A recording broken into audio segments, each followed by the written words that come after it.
কলকাতা বইমেলায় কবি সম্মেলন ৪৭তম আন্তর্জাতিক কলকাতা বইমেলায় ২৫শে জানুয়ারি বৃহস্পতিবার সমরেশ বসু মুক্ত মঞ্চে অনুষ্ঠিত হলো নিখিল ভারত বঙ্গ সাহিত্য সম্মেলনের কবি সম্মেলন। এদিন অনুষ্ঠানে উপস্থিত ছিলেন সাহিত্য সম্মেলনের গবেষক ডক্টর অমরনাথ করণ সহ সম্মেলনের সদস্যবৃন্দ।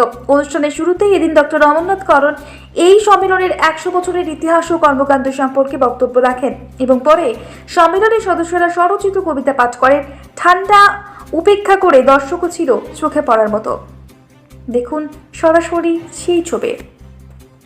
Bureau report, Bengal star news. যে সমস্ত সদস্যা আছেন তাদের লেখা বইপত্র, মূল্যবান বইপত্র, গবেষণামূলক কবিতার বই, নানান ধরনের গল্পের বই সেখানে রাখা আছে। আপনারা দেখবেন, কিনবেন, ভালো লাগবে।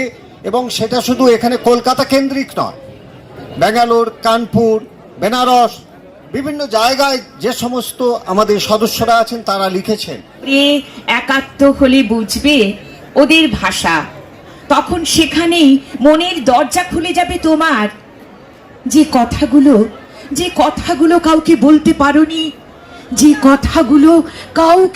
পারোনি, তারা প্রজাপতি ডানা মেলবে এক গাছ থেকে অন্য গাছে। তুমি তখন পাখি হয়ে, মেঘ হয়ে, সকাল সন্ধ্যা রাত্রি হয়ে, রোদ বৃষ্টির ধারাপাতে